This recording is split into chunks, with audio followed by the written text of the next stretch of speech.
Myself, Professor Dr. Deepak Singh, Allied Science Specialist, psychogenic shock या neurogenic shock. Shock किसको बोलते हैं? Shock means collapse of cardiovascular function. Cardiovascular function normal में हम जानते हैं हमारे बॉडी में 5 तरह के वाइटल ऑर्गन होते हैं। पांचों वाइटल ऑर्गन का अपना अपना फंक्शन है। अगर ये पांचों वाइटल ऑर्गन का फंक्शन एक साथ जब बंद हो जाता है, ब्लड के सर्कुलेशन के डिमिनिश्ड होने के कारण इस कंडीशन को हम शॉक बोलते हैं। कोई एक ऑर्गन का फंक्शन बंद होता है तो हम उसको फेल्योर बोलते हैं। जैसे किडनी फेल्योर बोलेंगे, अगर लीवर गड़बड़ होगा तो लीवर फेल्योर बोलते हैं, लंग्स का फंक्शन होगा तो लंग्स फेल्योर बोलेंगे, है ना। लेकिन यहाँ पर सारे ऑर्गन का फंक्शन एक साथ बंद होता है, ऐसे कंडीशन को शॉक बोलते हैं। क्यों होता है? क्योंकि ब्लड का सर्कुलेशन सब में एक साथ डिक्रीज कर जाता है।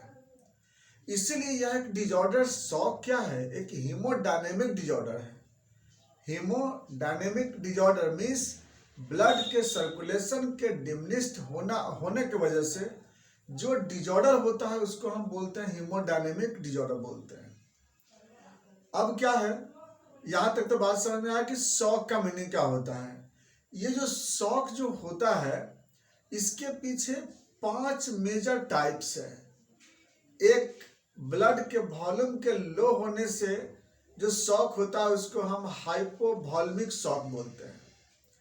दूसरे नंबर पे एलर्जी के कारण बॉडी में अबनॉर्मल हिस्टामिन के एक्टिविटी के वजह से जब एक शॉक डेवलप होता है तो उसको हम एनाफाइलेक्टिक शॉक बोलते हैं। इसी तरह से एक अगला शॉक जो बॉडी में सेप्टिसेमिया के कारण जब शॉक होता है तो उसको सेप्टिक शॉक बोलते हैं। जब हार्ट का पंपिंग बंद हो जाता है या कम हो जाता है उसके वजह से जब शॉक होता है तो उसको कार्डियोजेनिक शॉक बोलते हैं।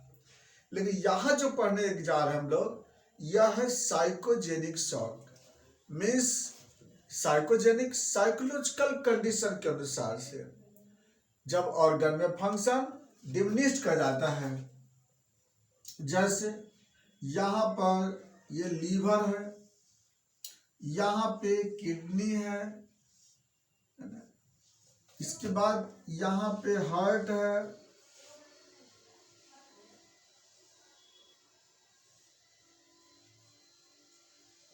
यहाँ पे लंग्स है,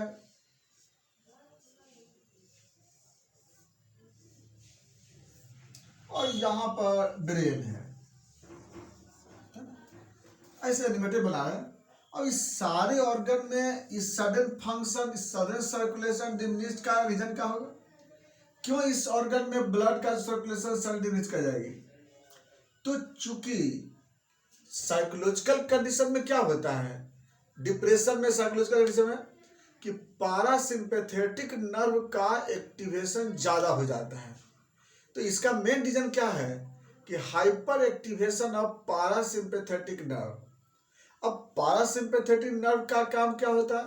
देखिए यहाँ पर जो ब्लड वेसल्स है, ब्लड वेसल्स में इसमें मसल, ये वाल है ना, इसमें वाल है। तो ये जो वाल पे जो नर्व काम करता है, एक सिंपैथेटिक नर्व, एक पारासिम्पैथेटिक नर्व। तो सिंपैथेटिक नर्व का काम क्या होता है कि इस मसल्स में कंट्रैक्शन डेवलप करता है, आर्टरी में कंट्रैक्शन डेवलप करता है सिंपैथेटिक। लेकिन पारासिम्पैथेटिक क्या करता है, इसको रिलैक्स करता है। तो अगर जरूरत से ज्यादा ही रिलैक्स अगर हो जाएगा तो उस केस में क्या हो जाएगा, ब्लड वेसल्स में टोने नहीं रहेगा।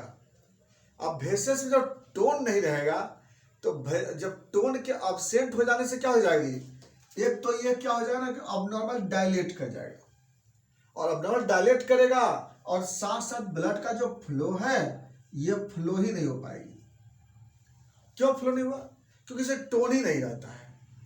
तो साइकोजेनिक शॉक में क्या होता है कि पारासिम्पैथेटिक नर्व के हाइपर स्टिमुलेशन होने के कारण जो वाल है इसका, टूनिका मीडिया जो बीच का लेयर होता है, ये ज़्यादा रिलैक्स कर जाते हैं, और एक्सेस रिलैक्स करने के कारण जो ब्लड वेसल्स है वो ज़्यादा डायलेट कर जाता है, और इसकी वजह से जो ऑर्गन है इस ऑर्गन में प्रॉपरली ब्लड सप्लाई नहीं हो पाता है। ऐसे कंडीशन को हम साइकोजेनिक या न्यूरोजेनिक शॉक बोले। बात करते हैं कि ऐसा हुआ कैसे, आखिर पैरासिम्पैथेटिक नर्व का एक्टिवेशन ज़्यादा क्यों हो गया।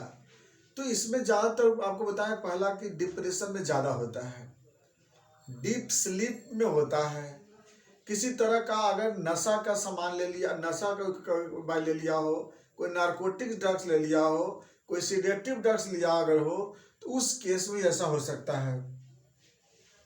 एक्सेस अल्कोहल इंटेक करने के कारण भी ऐसा हो सकता है, या एक्सेस कोई नशा का अगर कोई केमिकल ले लिया हो तब भी ऐसा हो सकता है, या फिर किसी तरह का कोई न्यूज मिला हो, किसी तरह का कोई न्यूज होता है, कोई घटना घट जाता है, तो उस केस में क्या होता है ना कि इसमें पैरासिम्पैथेटिक नर्व सारे केस में हाइपर स्टिमुलेशन हो जाता है ना।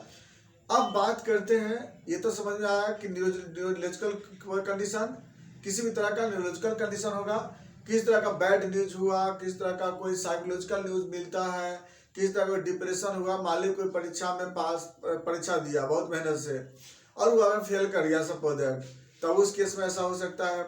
या कोई बहुत अच्छा कोई मकान बनाया हो, कुछ काम किया हो और उसमें वो फेल्योर हो गया हो, या कुछ घटना है, तो उस केस में क्या होता है कि वह साइकोजेनिक शॉक में पेशेंट चला जाता है। तो रीजन यही हुआ ना कि जो पैरासिम्पैथेटिक क्या होता है ना कि एक्सेस स्टिमुलेट कर जाता है। अगला कहानी, इसकी वजह से सिम्टम क्या होगा, आप जानते हैं जब एक्सेस जब डायलेटेशन हो जाएगी ब्लड वेसल्स का, तो बॉडी के वैसे वैसे ब्लड वेसल जहाँ ब्लड की आवश्यक ब्लड की जरूरत नहीं है वो सब के सब डायलेट कर जाएंगे। जैसे कैपिलरी यहाँ पे जितना भी होता है, शंट वेसल जो होता है ना, शंट वेसल यहाँ पे ओपन हो जाते हैं। अब शंट वेसल ओपन हो जाएगा तो क्या हो जाएगा, रियल में जो हाथ पैर में ब्लड सप्लाई नहीं जाएगी। तो सबसे पहला सिम्टम क्या होगा कि उसका जो पाम सोल सब के सब कूल हो जाएंगे, ठंडा हो जाएगा, इसमें ट्रिमर आना स्टार्ट हो जाएगी, फेस जो है वह पेल कलर का हो जाएगा, लिप ब्लूइश होने लगता है, बॉडी का टेम्परेचर इसमें डिक्रीज करने लगते हैं उसमें, और पेशेंट सडन फेंट कर जाता है, क्योंकि अब ब्लड तो पूरे पर मिलेगा नहीं बॉडी को, न ब्रेन को भी नहीं मिलेगा यहाँ पे। इसके बाद पल्स जब देखेंगे ना तो पल्स रेट रहेगा भी, लेकिन पल्स वॉल्यूम नहीं रहेगा, कितना भी प्रेस करेंगे तो वहां पे कुछ पता नहीं चलेगा उसके पल्स के बारे में, और ब्लड प्रेशर इसका लो हो जाएगा, रेस्पिरेशन रेट इंक्रीज कर जाता है, लेकिन टाइडल वॉल्यूम इसका डिक्रीज कर जाता है। ये भी एक सीरियस कंडीशन होता है ना पेशेंट के साथ। इसके बाद यूरिन आउटपुट डिक्रीज कर जाएगा। नेक्स्ट, नौजिया वोमिटिंग का टेंडेंसी आ सकता है, बॉडी में एसिडोसिस डेवलप कर जाएगा, क्योंकि CO2 बॉडी में इंक्रीज करना स्टार्ट हो जाएगी, मेटाबॉलिक एक्टिविटी चेंज कर जाएगा बॉडी का। तो ये सब जो है ना आपको सिम्टम मिलता है।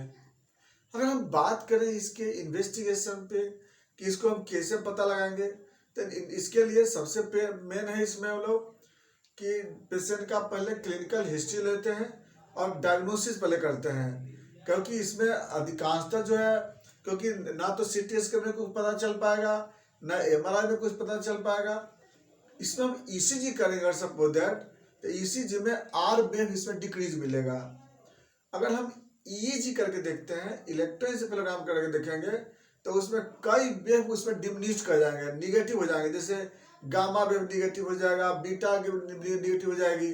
तो EEG में आपको रिपोर्ट करेंगे तो उसमें आपका ऐसा अबिलिटी आ सकता है।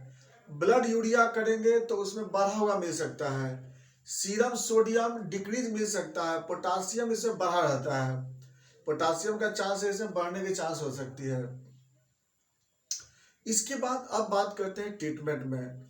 साइकोजेनिक शॉक है, क्या ट्रीटमेंट करेंगे, तो इसके लिए हम लोग सबसे पहला कि जो सिंपैथी या फिर कंसोलेशन करते हैं, जिस वजह से उसमें ऐसा प्रॉब्लम आया है उसको हम क्या करेंगे, पेशेंट को कंसोलेट करेंगे, उसको बोलते हैं कि जो भी घटना घटी है वो गलत है, वह फॉल्स है, किसी भी तरह से हम क्या करना है कि उसको सिंपैथी देना जरूरी है, कंसोलेट करेंगे।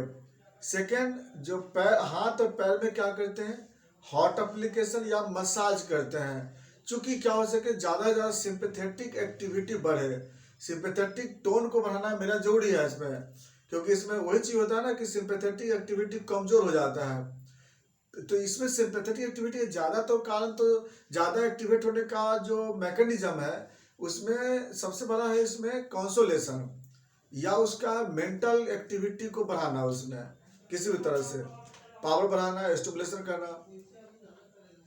इसके बाद आईवी इन्फ्यूजन कर सकते हैं, इलेक्ट्रोलाइट्स दे सकते हैं, ओआरएस सॉल्यूशन देते हैं इसमें हम लोग, नॉर्मल सलाइन इसमें हम लोग पेशेंट को देते हैं, और साथ में जैसा कंडीशन होता है उसके अनुसार उसमें हम लोग ट्रीटमेंट करते हैं।